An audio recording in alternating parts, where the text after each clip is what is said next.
नमस्कार। आप सभी का रैंकर सर्कल पर वेलकम है। मैं हूं राजीव रंजन। आप सभी जानते हैं कि हम लोग मंजिल सीरीज में पॉलिटी को पढ़ रहे हैं और पॉलिटी का ये तीसरा क्लास है जिसमें हम लोग आज प्रस्तावना, राज्यों का गठन और नागरिकता के कॉन्सेप्ट के साथ साथ PYQ प्रीवियस ईयर क्वेश्चन जो बिहार SSC, बिहार दरोगा, बिहार पुलिस आदि में आए हैं उस पर हम लोग चर्चा करेंगे। ये सीरीज आपकी तैयारी के लिए बेहद खास है, बेहद महत्वपूर्ण है, क्योंकि इसमें हम कम समय में जो है आपको मैक्सिमम आउटपुट देने का प्रयास करते हैं।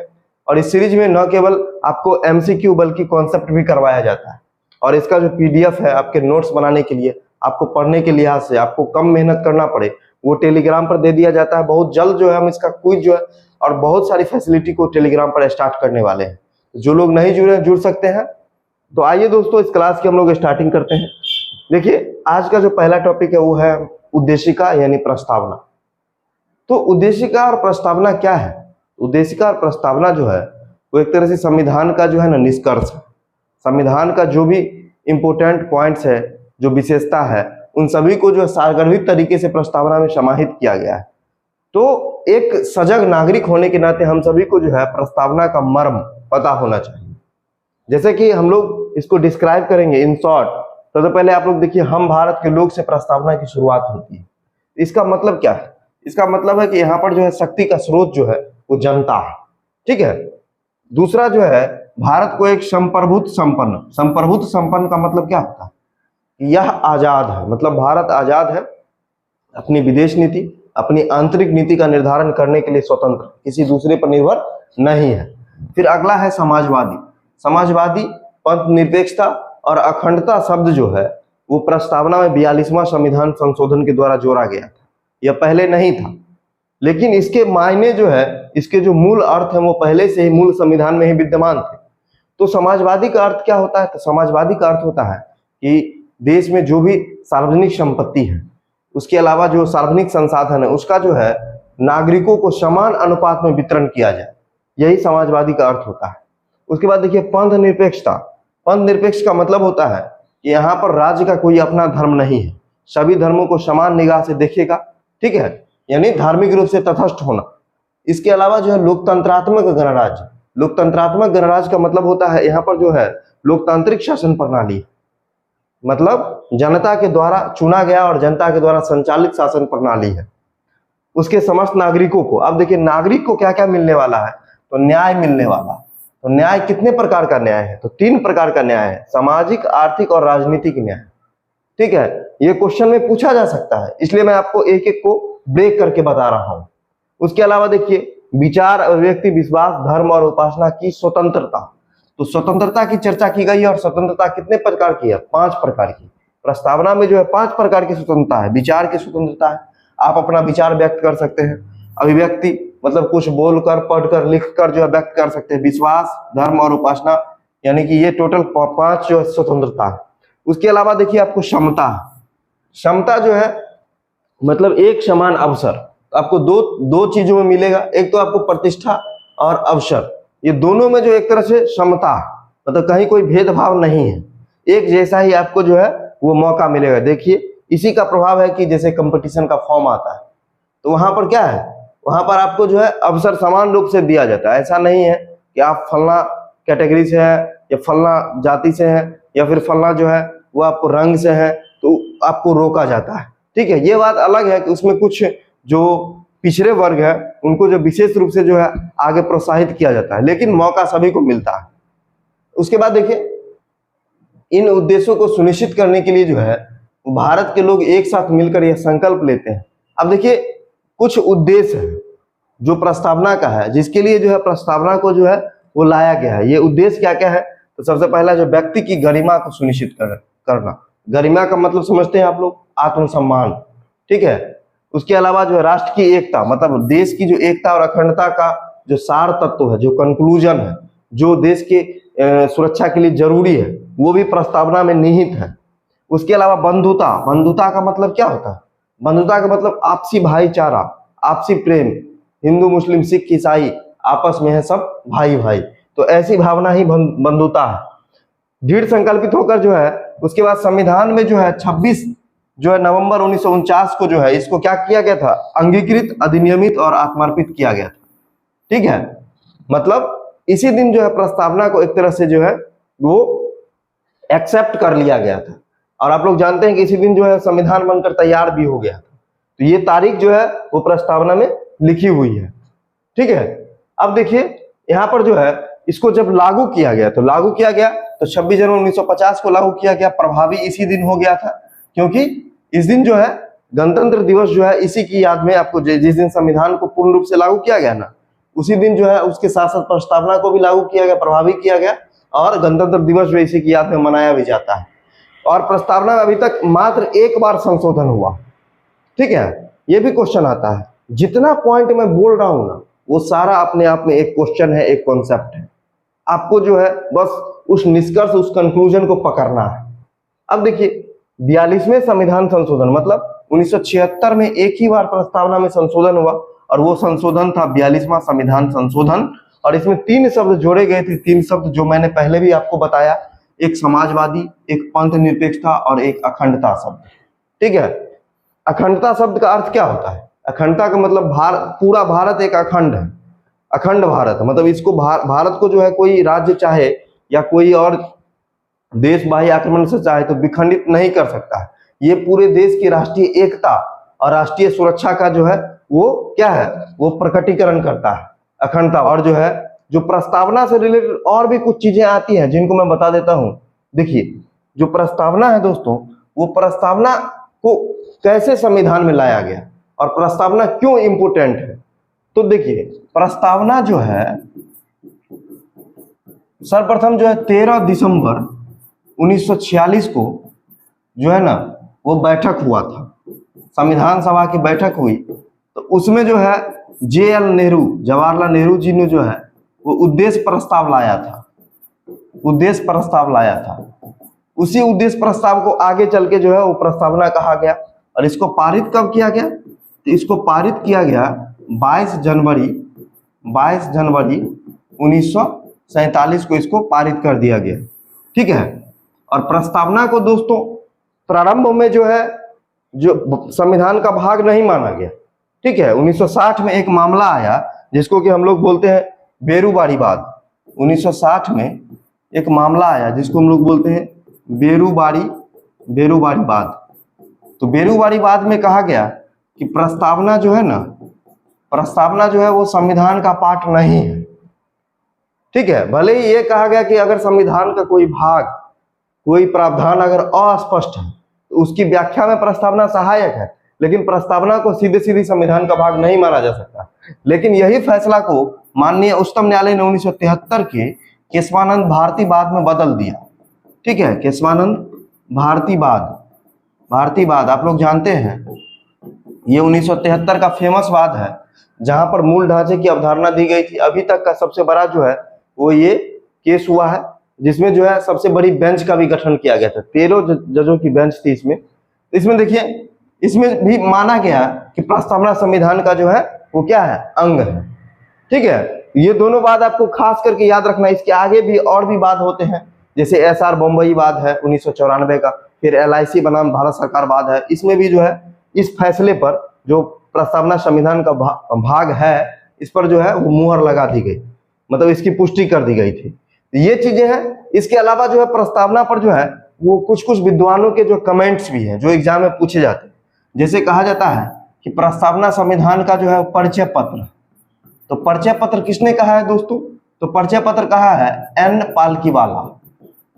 पालकीवाला ने कहा। ठीक है, प्रस्तावना जो है संविधान की जन्म पत्री है या जन्म कुंडली है। ये किसने कहा है? तो ये कहा है आपको KM मुंशी ने कहा है। प्रस्तावना को दोस्तों पवित्र दस्तावेज किसने कहा है? तो पवित्र दस्तावेज कहा है BR अम्बेडकर साहब ने कहा। प्रस्तावना को जो है वो आपको, प्रस्तावना को जो है ना वो आत्मा, संविधान की आत्मा किसने कहा है? तो वो कहा है ठाकुरदास भार्गव ने। ठीक है, तो प्रस्तावना पर और भी बहुत सारे कमेंट्स हैं। उसके अलावा जो है वो प्रस्तावना को जो है, जैसे BR अम्बेडकर ने संविधान की आत्मा किसको कहा, ये भी क्वेश्चन आता है। तो BR अम्बेडकर के अनुसार संविधान की आत्मा जो है वो कहा गया है आपको अनुच्छेद 32 को, जो हम फंडामेंटल राइट में फिर से बताएंगे। ठीक है, ये इस दोनों में कंफ्यूज नहीं करना है। ऐसा नहीं कि क्वेश्चन आ गया कि प्रस्तावना को संविधान की आत्मा किसने कहा है और आप बी.आर. अम्बेडकर लगा, नहीं। बी.आर. अम्बेडकर ने पवित्र दस्तावेज कहा है प्रस्तावना को, और संविधान की आत्मा उन्होंने अनुच्छेद 32 को कहा है, आर्टिकल 32 को कहा है। संविधान की आत्मा जो है ठाकुरदास भार्गव ने कहा है, जन्म पत्री जो है के.एम. मुंशी ने कहा है, परिचय पत्र जो है एन. पालकीवाला ने कहा है।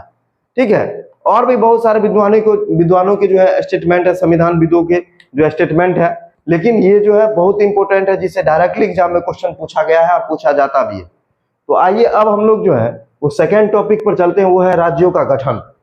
राज्यों का गठन देखिए, भारतीय संविधान का भाग 1 आप लोग को मैं कल बताया था कि 22 भाग है, और 22 का जो है वो हम बारी बारी से जो है जो इंपॉर्टेंट है उसको हम डिस्क्राइब करेंगे।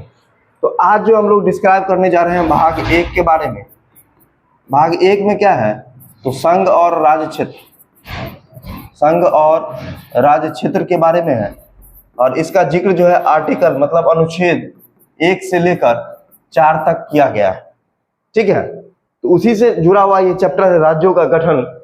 तो एक बात आप समझ लीजिए कि भारत का जो संविधान का जो अनुच्छेद 1 है वह जिक्र करता है कि भारत जो है वो राज्यों का संघ है। ठीक है, इंडिया इसी तरह से लिखा गया, India that is Bharat is A union of state, union of state. इसका मतलब होता है इंडिया अर्थात भारत जो है वो राज्यों का एक संघ है। अब ये जो राज्यों का संघ है, ये वर्ड जो है राज्यों का संघ है, ये वर्ड अपने आप में बहुत महत्वपूर्ण है। ये अनुच्छेद 1 में इस बात का जिक्र किया गया है। इसका मतलब है कि इस राज्यों के संघ में एक तो भारत के जितने राज्य हैं वो आएंगे, भारत के जितने भी केंद्र शासित प्रदेश है वो आएंगे, और जिनको अधिकृत किया जाएगा वो भी इसी में आते हैं। और एक और बात है कि यहाँ पर जो है वो राज्यों को अलग होने का अधिकार नहीं है। मतलब राज्य जो है अपनी मर्जी से जो है देश से अलग जो है होने की मांग नहीं कर सकते। ठीक है, और अलग नहीं हो सकते, बल्कि सब मिला के जो एक जो है हमारा पूरा यूनियन है, यानी देश है। ये आपको अनुच्छेद 1 में आपको जिक्र किया गया है, राज्यों का संघ बताया गया है। वहीं अनुच्छेद 2 में दोस्तों, जो अनुच्छेद 2 है, आर्टिकल 2 है, तो अनुच्छेद 2 में इस बात का जिक्र किया गया है कि नए राज्यों का प्रवेश, नए राज्यों का प्रवेश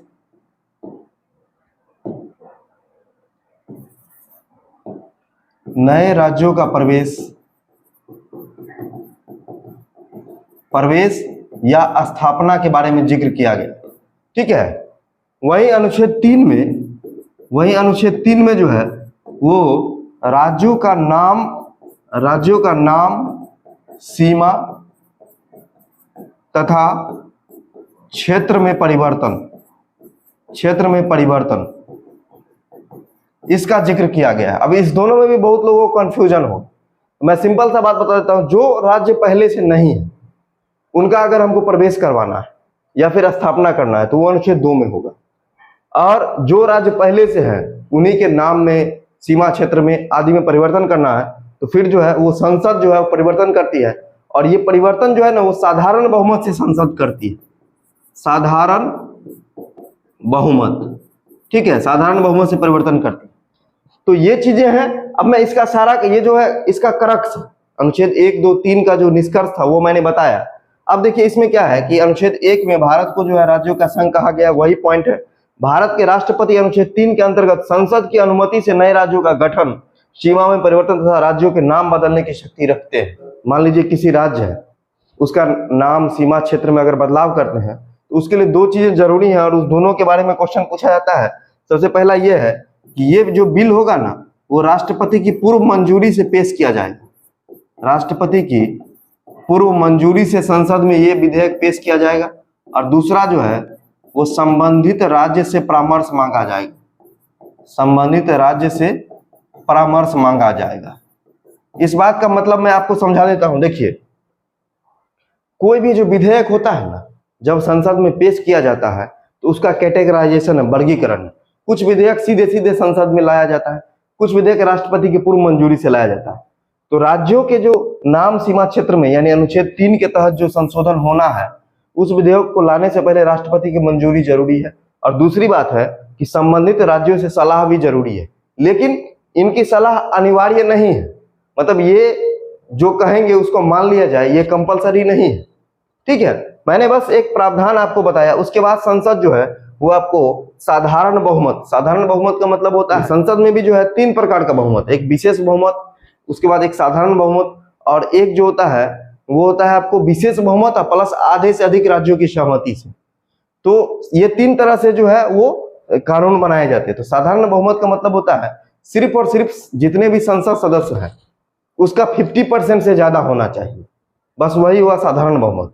और अगर 2/3 से ज्यादा हो गया तो उसको हम बोलते हैं विशेष बहुमत। 2/3 अगर सहमति जरूरी है और 2/3 प्लस आधे स्टेट से जरूरी है तो वो भी आपको विशेष बहुमत में ही आता है। तो वो जब मैं संविधान संशोधन पढ़ाऊंगा तो बता दूंगा। अभी बात बस ये समझ लीजिए कि दोनों सदनों का जो है वो आधे से अधिक अगर सदस्य पास कर देते हैं, मतलब 50% से ज्यादा पास कर देते हैं, तो वो साधारण बहुमत के तहत आता है। तो ये चीजें हैं आपको। अब देखिए, अब मैं इसकी स्टोरी की बात करता हूँ कि राज्यों के गठन की स्टोरी क्या क्या रही है। तो जिस समय भारत आजाद हुआ उस समय जो है वो उसी समय जो है भाषा के आधार पर जो है राज्यों के गठन की मांग तेज होने लगी। तो इसको सुलझाने के लिए, इस मुद्दे को सुलझाने के लिए जो है वो कई प्रकार का जो है ना वो आयोग का गठन किया गया। सर्वप्रथम जो है जून 1948 में एस.के. धर आयोग बना, एस.के. धर आयोग, जिसने अपना रिपोर्ट दिया था आपको दिसंबर 1948 में। ठीक है, एस.के. धर जो है इलाहाबाद उच्च न्यायालय के न्यायाधीश थे। इनकी अध्यक्षता में बनाया गया कि क्या भाषा के आधार पर राज्यों का गठन किया जाना चाहिए। तो इस समिति ने सिफारिश किया कि नहीं, भाषा के आधार पर राज्यों का गठन नहीं किया जाना चाहिए, प्रशासनिक आधार पर किया जाना चाहिए। वहीं फिर इस आयोग की बात जो है इसकी समीक्षा करने के लिए फिर जो है दिसंबर 1948 में जो है जेवीपी कमेटी का गठन किया गया। जेवीपी, ठीक है, यहाँ पर जो है जेवीपी कमेटी का गठन किया गया था। जे का मतलब जवाहरलाल नेहरू, बी का मतलब वल्लभ भाई पटेल, पी का मतलब पट्टाभी सीतारामैया। ये समिति का गठन किया गया और इस समिति ने भी अपना जो रिपोर्ट जो दिया वो अप्रैल में 1949 में दिया। इसने भी जो है भाषा के आधार पर जो है वो राज्यों के गठन की मांग को अस्वीकार कर दिया। मतलब ये दोनों जो समिति, जो पहली जो 2 समितियां थी, उसने कहा कि नहीं, भाषा के आधार पर राज्यों का गठन नहीं किया जा सकता। लेकिन फिर से जो है 1953 में एक और कमेटी गठन होती है जिसका नाम था राज्य पुनर्गठन आयोग। ठीक है, राज्य पुनर्गठन आयोग 1953 में गठित होती है, जिसके अध्यक्ष होते हैं फजल अली और जिसके जो है 2 सदस्य थे। उन दोनों सदस्यों का नाम है, एक थे के.एम. पानिंकर और एक थे हृदयनाथ कुंजुरू। ठीक है, तो इस समिति ने जब 1956 में अपना रिपोर्ट दिया तो इसने जो है वो भाषा के आधार पर राज्यों के गठन की मांग को स्वीकार कर लिया। ठीक है, तो इस समिति ने जो है भाषा के आधार पर जो मांग जो थी, भाषा के आधार पर गठन को स्वीकार कर लिया।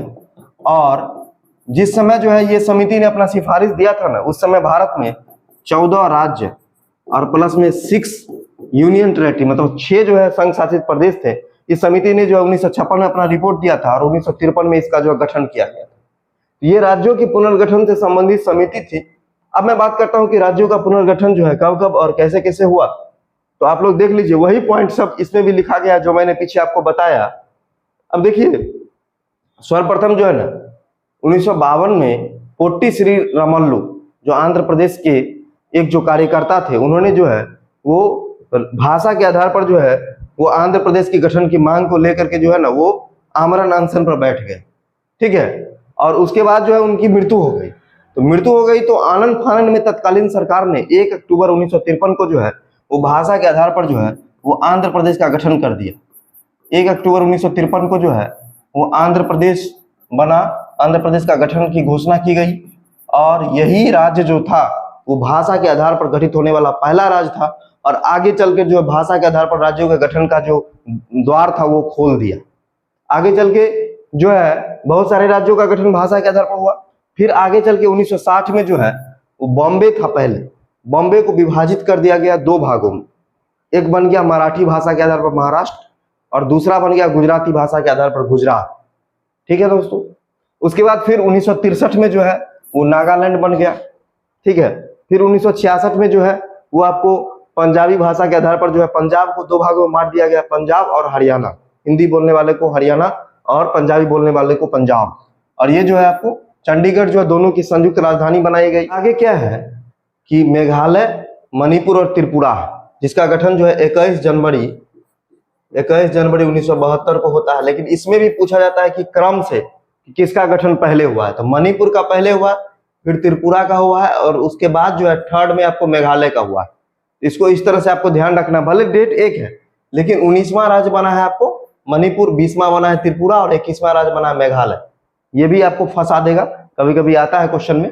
फिर 1975 में सिक्किम का जो है भारत का 22वां राज्य बना है, और ये 35वां संविधान संशोधन के द्वारा जो है इसको राज्य का दर्जा दिया गया है। लेकिन पूर्ण राज्य जो है सिक्किम बना है 36वां संविधान संशोधन के द्वारा। ठीक है। फिर जो है 20 फरवरी 1987 को अरुणाचल प्रदेश और मिजोरम को पूर्ण राज्य का दर्जा मिला, और फिर 30 मई 1987 को जो है वो गोवा को जो है वो राज्य का दर्जा मिला। गोवा जो है वो भारत का 25वां राज्य बनता है 1987 में, 30 मई 1987 इसका तिथि है। और फिर जो है 2000 में 3 राज्य बनता है, तीनों राज्य का गठन होता है, जिसका ट्रिक जो है वो CUJ।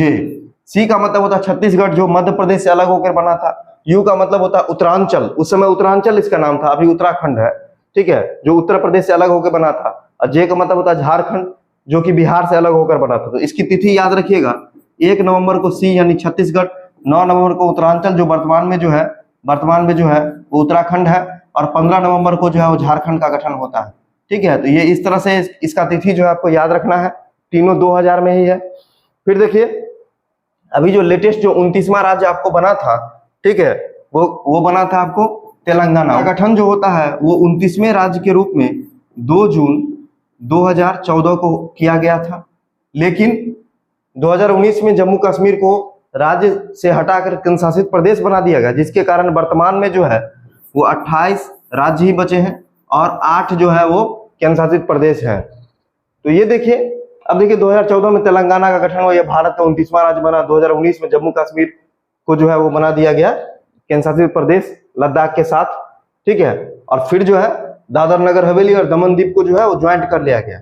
जिस समय तेलंगाना बना था उससे पहले दोस्तों वो था 28 राज्य और 7 यूनियन टेरेटरी। 7 जो है यूनियन टेरेटरी, यूटी हम लिख देते हैं। यूटी का मतलब होता है केंद्र शासित प्रदेश। लेकिन जब तेलंगाना बना तो 29 राज्य हो गया, ठीक है, और 7 यूटी रहा। फिर 2019 में क्या हुआ, ये 2014 की कहानी मैं बोल रहा हूं।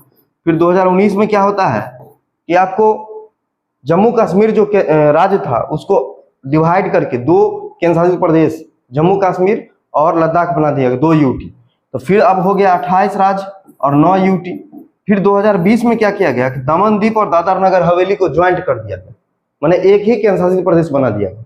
जिसके बाद फिर से 28 राज्य और 8 जो है यूटी वर्तमान में अभी यही है। तो इसका यही स्टोरी है, ये चीज आपको जो है वो पता होना चाहिए, वर्तमान का क्या स्टेटस है। अब देखिए वही चीज यहाँ पर लिखा हुआ है और उसका लिस्ट दिया हुआ कि कौन कौन राज्य है और कौन कौन से केंद्र शासित प्रदेश है। अब ये जो है मैप है, आप लोग देख लीजिए, 28 राज्य और केंद्र शासित प्रदेश का मैप है। इसके अलावा देखिए जो संवैधानिक प्रावधान है, जिसको कि मैंने पहले ही बता दिया था कि अनुच्छेद 2, 3 में क्या क्या है, कैसे कैसे जो है इसको जो है विधेयक के रूप में लाके और फिर जो है नाम सीमा क्षेत्र में परिवर्तन किया जाता है। फिर आगे देखिए इससे जुड़ा हुआ कुछ फैक्ट है, जो क्वेश्चन है, जो मैंने पीछे बताया है वही इसको 1 लाइनर के फॉर्म में लिखा गया है यहाँ। अब देखिए, अब आज का तीसरा चैप्टर है वो है नागरिकता। और नागरिकता जो है भारतीय संविधान के भाग 2 में है। इसका उल्लेख संविधान के अनुच्छेद 5 से 11 तक है। नागरिकता का क्या मतलब होता है? नागरिकता का मतलब होता है किसी भी व्यक्ति को किसी देश में रहने के लिए जो कानूनी जो वैधता मिलती है वही होती है नागरिकता। उसके बाद ही आप देश के अधिकार, देश में जो आपका नागरिक कर्तव्य है उसको आप पूरा कर सकते हैं। ये एक प्रकार का क्या है, विधिक अधिकार होता है।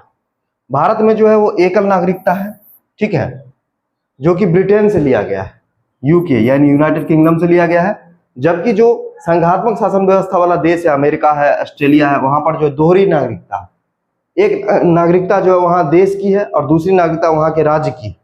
वहां 2 तरह की नागरिकता है, लेकिन भारत में संघात्मक शासन व्यवस्था होने के बावजूद भी एकल नागरिकता को अपनाया गया है, ताकि जो पूरा देश जो है वो एक सूत्र में बंधा रहे, यहाँ की राष्ट्रीय एकता और अखंडता जो है वो बरकरार रहे। तो अब देखिए, अब आगे जो है इसका जो प्रावधान है वो महत्वपूर्ण अनुच्छेद है, अनुच्छेद 5 से 11 तक है। तो देखिए अनुच्छेद 5 में कह रहा है कि जो भारतीय मूल के जो नागरिक है, जो यहाँ पर ही जन्म लिए, जिनके माता पिता दादा दादी और आजादी के समय 26 जनवरी 1950 के समय जो है वो आपको क्या थे, वो भारत के नागरिक थे। तो उनके संबंध में कैसे नागरिकता का प्रावधान है वो इस अनुच्छेद में है। 6 में जो पाकिस्तान से भारत गए उनके बारे में नागरिकता का जो प्रावधान है, और इसका कट ऑफ डेट जो है वो 19 जुलाई 1948 जो है निर्धारित किया गया है। ठीक है, मतलब 19 जुलाई 1948 के पहले जो भारत में आ गए पाकिस्तान से, तो उनको भारत का नागरिक माना जाएगा, उससे जुड़ा हुआ प्रावधान है। फिर अनुच्छेद 7 में जो है वो विभाजन के समय जो पाकिस्तान चले गए थे और फिर से जो है भारत आए, तो उनके संबंध में जो नागरिकता का नियम एक जो है मार्च 1947 इसका कट ऑफ डेट जो है वो बनाया गया है। ठीक है, तो ये कट ऑफ डेट मतलब है कि इससे पहले का क्या नियम था और इससे बाद का क्या नियम। इस दोनों में जो है भारत की नागरिकता को एक्सेप्ट किया गया है। जो पाकिस्तान से भारत आए वो भी, जो भारत से पाकिस्तान गए और पुनः आ गए और यहाँ पर उन्होंने जो है वो आवेदन दिया, 6 महीने रहने के बाद उनको भी नागरिकता में शामिल किया गया। फिर जो है आपका अनुच्छेद 8 है। अनुच्छेद 8 है कि विदेश में रहने वाले भारतीयों के लिए जो नागरिकता का प्रावधान, इसमें बहुत सारे ऐसे नागरिक होते हैं जो भारत से बाहर विदेश में रहते हैं, तो उनके लिए जो है नागरिकता का प्रावधान किया गया कि उनको किस तरह से नागरिकता दी जाएगी। उसके बाद जो है अनुच्छेद 9 में जो है यदि आप स्वेच्छा से दूसरे देश की नागरिकता अगर प्राप्त कर लेते हो तो आपकी नागरिकता स्वतः समाप्त हो जाती है। इसका मतलब है कि अगर आप स्वेच्छा से कोई विदेशी जो राष्ट्र है उसका नागरिकता प्राप्त कर लेंगे तो आपका भारत का नागरिकता स्वतः समाप्त हो जाएगी। ठीक है, और जो इसके अलावा जो है वो अनुच्छेद 10 में जो है संविधान लागू होने के समय था। अनुच्छेद 11 में है कि नागरिकता संबंधी जो अधिनियम है वो संसद को बनाने का अधिकार है, ये अनुच्छेद 11 में दिया गया है। और इसी अधिकार का प्रयोग करते हुए संसद ने जो है सर्वप्रथम 1955 में नागरिकता अधिनियम बनाया था। ठीक है, 1955 में बनाया था और उसके बाद जो है वो कई बार जो इसमें संशोधन भी किया गया है। तो भारत में नागरिकता जो है 5 प्रकार से प्राप्त की जा सकती है, एक जन्म से, एक वंश से, एक पंजीकरण से, एक प्राकृतिकरण या देशीकरण से, और एक अगर दूसरे क्षेत्र का अधिग्रहण कर लिया गया है तो सबसे पहले देखिए इसमें जो इम्पोर्टेंट है, जैसे पंजीकरण द्वारा अगर कोई भी नागरिक अगर 7 वर्ष तक भारत में लगातार रहता है और पंजीकरण कराता है अपना नागरिकता के लिए तो उसको नागरिकता दे दिया जाएगा। उसके बाद प्राकृतिकरण द्वारा, प्राकृतिकरण मतलब अपने आप रहते रहते उसको देशी नागरिक यानी भारत का नागरिक मान लिया जाएगा। तो इसकी जो क्राइटेरिया थी वो थी 12 वर्ष। ठीक है, 12 वर्ष था। अगर आप मान लीजिए कि लास्ट 14 वर्ष में जो है वो अगर आप 12 साल जो है भारत में रहे हैं तो आपको देशीकरण द्वारा स्वतः नागरिकता मिलेगी। और इसमें एक ही शर्त है कि लास्ट जो 12 महीना है ना, यानी लास्ट का 1 साल, वो आपको भारत में लगातार निवासित होना चाहिए। बात समझ रहे हैं, मतलब लास्ट के 14 साल में 12 साल होना चाहिए और लास्ट 12 महीने आपको लगातार जो है देश में निवासित होना चाहिए। तो ये प्राकृतिकरण द्वारा प्रावधान है। क्षेत्र समावेशन का मतलब होता है कि अन्य जो क्षेत्र है अगर उसको भारत में समाहित किया जाता है यानी सीमा में परिवर्तन किया जाता है तो उस स्थिति में जो क्षेत्र भारत के अंतर्गत आएंगे उनके नागरिकों को भी भारत का नागरिक मान लिया जाएगा। तो ये जो है नागरिकता का प्रावधान है। अब देखिए नागरिकता की समाप्त होने की स्थितियां 1955 के नागरिकता अधिनियम के अनुसार 3 प्रकार से आपकी नागरिकता समाप्त हो जाती है। एक है त्याग करने पर, दूसरा निरसन और तीसरा है वंचन। तो त्याग में क्या है कि अगर आप स्वेच्छा से त्याग दे देते हैं नागरिकता का तो भी आपकी नागरिकता समाप्त हो जाएगी। दूसरा है निरसन, अगर आप स्वेच्छा से दूसरे देश के नागरिक हो जाते हैं जैसा कि अनुच्छेद 9 में जिक्र किया गया है तो भी आपकी नागरिकता समाप्त हो जाएगी। और तीसरा है वंचन, मतलब सरकार जो है आपको वंचित कर सकती है। तो इसकी स्थितियां हैं, सरकार किस स्थिति में अगर वंचित कर सकती है तो पहला, आप जो है ना राज्य की सुरक्षा के लिए खतरा उत्पन्न करते हैं, कोई असामाजिक कार्य करते हैं, कोई ऐसा कार्य करते हैं जो संविधान के विरुद्ध होता है। ठीक है, इसके अलावा अगर मान लीजिए आपको नागरिकता मिली, ठीक है, और लास्ट के 5 वर्षों में अगर आपको देशीकरण और पंजीकरण से नागरिकता मिली और नागरिकता मिलने के 5 वर्षों के भीतर आपको 2 वर्ष प्लस की कानून द्वारा सजा होगी, भारतीय कानून द्वारा सजा होगी, तो भी आपकी नागरिकता समाप्त हो जाएगी। इसके अलावा अगर आप 7 वर्षों तक लगातार बाहर रहते हैं, 7 वर्षों तक जो है वो देश से बाहर रहते हैं, तो भी आपकी नागरिकता को समाप्त किया जा सकता है। तो ये सरकार वंचित करती है, जिसके लिए कुछ शर्त है, जिसमें आपको संविधान का अनादर करना, देश की सुरक्षा के लिए खतरा उत्पन्न करना, उसके बाद जो है धोखा से नागरिकता को प्राप्त करना। इसके अलावा जो है लास्ट के 5 वर्षों में यदि आपको 2 साल से अधिक की सजा हो जाती है तो देशीकरण और पंजीकरण की नागरिकता समाप्त हो जाएगी, और लगातार 7 साल से अगर आप बाहर रहते हैं तो भी आपकी नागरिकता समाप्त हो जाएगी। अब देखिए, नागरिकता संशोधन अधिनियम मतलब कितना बार संशोधन अधिनियम आया है? सबसे पहले 1955 में बना, फिर 1986 में संशोधन हुआ, 1992 में हुआ, 2003 में संशोधन करते हुए ओसीआई कॉन्सेप्ट लाया गया। मतलब ओवरसीज सिटीजन ऑफ इंडिया, और निवासी भारतीय जो भारत से बाहर रहते हैं उनको नाम दिया गया ओसीआई। जो भारतीय मूल के हों, मतलब जिनके माता पिता, जिनके दादा दादी भारत में रहते हों, उनके लिए भी कुछ प्रावधान लाया गया। फिर 2005 और 2015 में पीआईओ यानी पर्सन ऑफ इंडियन ओरिजिन, ठीक है। पर्सन ऑफ इंडियन ओरिजिन का मतलब जिनका संबंध अभी भी जो है वो भारत से है, और ओसीआई का मतलब जो है जिनका संबंध जो है, जिनके पूरे जो फैमिली है वो दूसरे देश में क्या हो चुकी है, विस्थापित हो चुकी है, दूसरे देश में जा चुकी। तो उस केस में इसका जो है वो 2005 और 2015 में संशोधन करके दोनों को क्लब किया गया, दोनों को ज्वाइंट किया गया। और सबसे जो लेटेस्ट जो संशोधन हुआ है वो 2019 में संशोधन हुआ है, नागरिकता संशोधन अधिनियम 2019।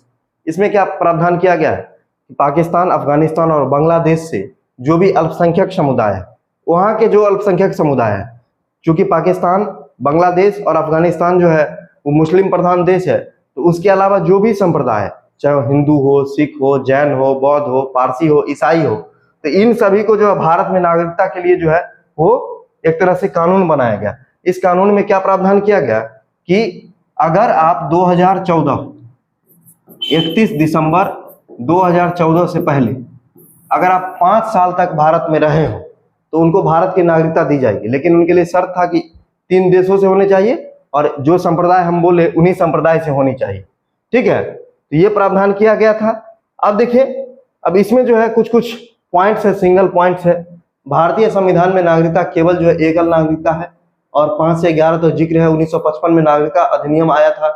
जन्म, वंश और पंजीकरण, प्राकृतिकरण और क्षेत्रीय समावेशन से नागरिकता दी जाती है। 3 तरह से त्याग करना, निरसन करना, वंचन से जो है वो हटाया जाता था। ओसीआई 2003 में संशोधन हुआ है। सीएए अभी लेटेस्ट में आया है, जिसमें 3 देश पाकिस्तान, अफगानिस्तान और बांग्लादेश के 6 धार्मिक संप्रदायों को जो है वो नागरिकता दी जाएगी। और वर्तमान में जो है भारत में दोहरी नागरिकता नहीं है। हालांकि दोहरी नागरिकता संबंधी प्रावधान जो विदेशी नागरिक, जो भारतीय मूल के विदेशी है, उनके लिए 2005 में लाया गया था, लेकिन वर्तमान में ऐसा कोई प्रावधान नहीं है।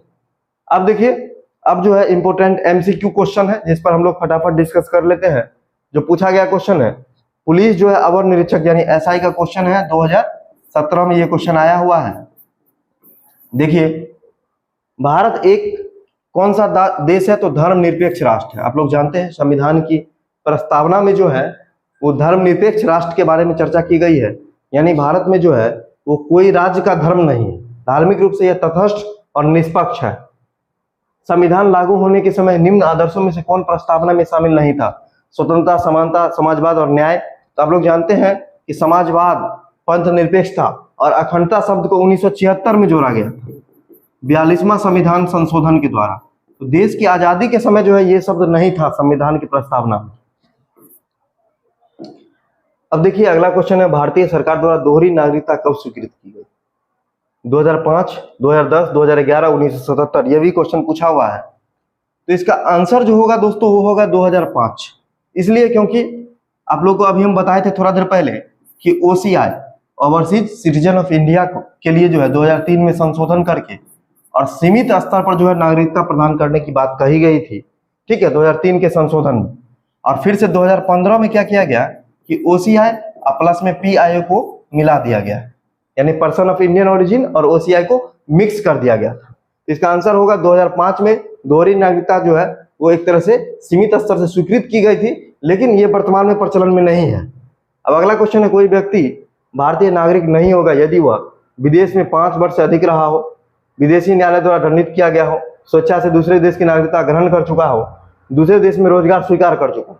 इसका आंसर होगा स्वेच्छा से दूसरे देश की नागरिकता ग्रहण कर चुका हो, और ये अनुच्छेद 9 में स्पष्ट रूप से जिक्र किया गया है, ठीक है। और विदेश में अगर आप 5 साल तक, अगर वो 5 साल तक नहीं बल्कि अगर 7 वर्षों तक अगर लगातार रह चुका हो, तब उसकी नागरिकता समाप्त हो जाएगी भारत में। भारतीय संविधान की प्रस्तावना में भारत को किस रूप में घोषित किया गया है? एक सार्वभौम प्रजातांत्रिक गणराज्य, एक समाजवादी प्रजातांत्रिक गणराज्य, एक सार्वभौम समाजवादी धर्मनिरपेक्ष प्रजातांत्रिक गणराज्य, इनमें से कोई नहीं। ये देखिए, ये आपका सही है, क्योंकि भारतीय संविधान की प्रस्तावना में जो है सार्वभौमिक रूप से जो है वो समाजवादी धर्मनिरपेक्ष और प्रजातांत्रिक गणराज्य जो है वो आपको घोषित किया गया है, यानी कि सभी अवधारणा जो है उसमें शामिल है। ठीक है, तो मैक्सिमम जो सटीक है वो आपका सी ऑप्शन है। अगला क्वेश्चन है, नए राज्यों का गठन की शक्ति किसमें निहित है? ऑफकोर्स संसद में निहित है। ये आपको अनुच्छेद कितना में है? अनुच्छेद 2 में है, नए राज्यों का प्रवेश या स्थापना, और अनुच्छेद 3 में है, नए राज्यों के नाम सीमा क्षेत्र में परिवर्तन। ठीक है, तो ये संसद में साधारण बहुमत से वो गठन कर सकता है। अगला क्वेश्चन है कि सिक्किम भारत का राज्य बनाया गया, तो सिक्किम को भारत का राज्य बनाया गया 35वां संविधान संशोधन के अंतर्गत। बीपीएससी में भी पूछा गया और यूपी लोअर में भी पूछा गया, इंपोर्टेंट क्वेश्चन है। और इसको पूर्ण राज्य का दर्जा मिला, पूर्ण राज्य का दर्जा मिला, वो मिला था 36वां संविधान संशोधन के तहत जो है वो बनाया गया, और सिक्किम को जो है भारत का 22वां राज्य जो है वो बनाया गया था। अगला क्वेश्चन है, भारत के संविधान में किस भाग में हम नागरिकता से संबंधित प्रावधान को पाते हैं? तो भाग 1 में क्या है? संघ और राज्य क्षेत्र है, और भाग 2 में नागरिकता है, इसलिए इसका आंसर हो जाएगा भाग 2 अनुच्छेद 5 से 11। देखिए अगला क्वेश्चन वही आ गया, भारतीय संविधान में कौन सा अनुच्छेद नागरिकता संबंधित अनुच्छेद 5 से 11, यानी ऑप्शन नंबर सी। अगला क्वेश्चन देखिए, भारतीय नागरिकता नहीं प्राप्त की जा सकती, तो किसके द्वारा नहीं प्राप्त की? तो आप लोग जानते हैं कि नागरिकता 5 प्रकार से प्राप्त की जा सकती है। उसमें देखिए कौन ऑप्शन सटीक नहीं है? जन्म द्वारा है, देशीकरण द्वारा भी है, भूभाग सम्मिलन द्वारा भी है, बैंक में धन जमा करके आप नागरिकता प्राप्त नहीं कर सकते। ठीक है, अगला क्वेश्चन, नागरिकता संशोधन विधेयक संसद से कब पारित किया गया? तो देखिए दोस्तों, जो अभी लेटेस्ट वाला जो है 2019 वाला नागरिकता संशोधन अधिनियम, वो 11 दिसंबर 2019 को संसद से पारित किया गया था, और 10 जनवरी 2020 से जो है इसको लागू कर दिया गया है। ठीक है, अगला क्वेश्चन है, नागरिकता संशोधन अधिनियम कब पारित हुआ? तो वही क्वेश्चन है, ये फिर से पूछा गया है, 11 दिसंबर 2019। ठीक है, अगला क्वेश्चन है, संघवाद का क्या अर्थ होता है? तो ये संघवाद का मतलब होता है कि अभी जो पढ़ा है ना, संघ और राज्य, संघवाद में 2 तरह की सरकार होती है, केंद्र और राज्य। तो यहाँ पर सत्ता और शक्ति का विकेंद्रीकरण हो जाता है, मतलब बंटवारा हो जाता है। तो इसका आंसर हो जाएगा संघ और राज्य के बीच में सत्ता का विकेंद्रीकरण करना। अगला क्वेश्चन है, भारत का संघ क्या है? भारत का क्षेत्र पर्यायवाची है, उन राज्यों का समाहित करता है जो संघीय व्यवस्था के सदस्य है। भारत के राज्यों और संघ शासित प्रदेशों को शामिल किए हुए है, केंद्रीय स्तर पर प्रशासनिक प्रदेशों को सम्मिलित किए हुए। इसका आंसर हो जाएगा, भारत का संघ जो है भारत के राज्य और संघ शासित प्रदेशों को जो है वो शामिल किए हुए है। ठीक है, क्योंकि यहाँ पर राज्य भी है और यूनियन टेरिटरी यानी केंद्र शासित प्रदेश भी। अगला क्वेश्चन है कि निम्नलिखित में से कौन सा भारत का संघीय क्षेत्र, मतलब जो केंद्रीय क्षेत्र है, केंद्र शासित प्रदेश? तो देखिए अरुणाचल प्रदेश तो राज्य है, मिजोरम भी राज्य है, मेघालय भी राज्य है, लेकिन दादर नगर हवेली जो है वो केंद्र शासित प्रदेश है। क्योंकि यह क्वेश्चन जो है पहले का है, अभी दादर नगर हवेली और दमन दीप को मिला करके एक जो है वो संघ शासित प्रदेश बना दिया गया है। अगला क्वेश्चन है, झारखंड जो है कौन सा राज्य है? क्रम पूछ रहा है, आपको मैंने एक ट्रिक बताया था, CUJ, छत्तीसगढ़, उत्तराखंड और झारखंड। और झारखंड जो भारत का क्या है? 28वां राज्य है। ठीक है, 26वां राज्य है छत्तीसगढ़ और 27वां है उत्तराखंड। अगला क्वेश्चन है, संविधान की आत्मा क्या है? तो संविधान की आत्मा जो है प्रस्तावना है, क्योंकि पूरे संविधान का निचोड़ जो है, जो आपको निष्कर्ष होता है वो इसमें दिया गया है। और इसको जो आत्मा बोला है वो किसने बोला है? तो ठाकुरदास भार्गव ने बोला है। ठीक है, भार्गव ने बोला है। और बी आर अम्बेडकर ने जो है संविधान की प्रस्तावना को क्या बोला है? तो पवित्र भाग बोला है। और बी आर अम्बेडकर साहब ने जो है वो आत्मा किसको बोला है? संविधान की आत्मा जो बोला है वो बोला है अनुच्छेद 32 को बोला है। ठीक है, ये चीज आपको ध्यान रखना चाहिए। अब देखिए आगे जो आपका क्वेश्चन जो है वो समाप्त हो चुका है। ये आज का आपका सेशन था, कैसा लगा आप लोग निश्चित रूप से कमेंट कीजिए। मेरा ये प्रयास था कि कम समय में आपको 3 का 3 चैप्टर करवा दिया जाए। इसका PDF जो है आपको टेलीग्राम पर मिल जाएगा बहुत जल्द। जो है हम लोग जो है बिहार SSC CGL 4 और इंटर लेवल को टारगेट करते हुए जो है वो टारगेट ग्रुप जो टास्क होमवर्क सीरीज पर आधारित होगा वो स्टार्ट करेंगे। इसकी जानकारी जो हम लोग टेलीग्राम पे आपको साझा कर देंगे, तो इसमें थोड़ा सा आप लोग वेट कर लीजिए। और तब तक के लिए आप लोग जो है वो जो हम पढ़ा रहे हैं उसको पढ़िए, उसका नोट्स बनाइए, और साथ ही जो डेली क्विज चल रहा है करंट अफेयर्स का और जो सब्जेक्ट वाइज क्विज स्टार्ट होने वाला है उसको लगाइए, पढ़िए और मुस्कुराते रहिए। चैनल को लाइक शेयर और सब्सक्राइब कीजिए। धन्यवाद।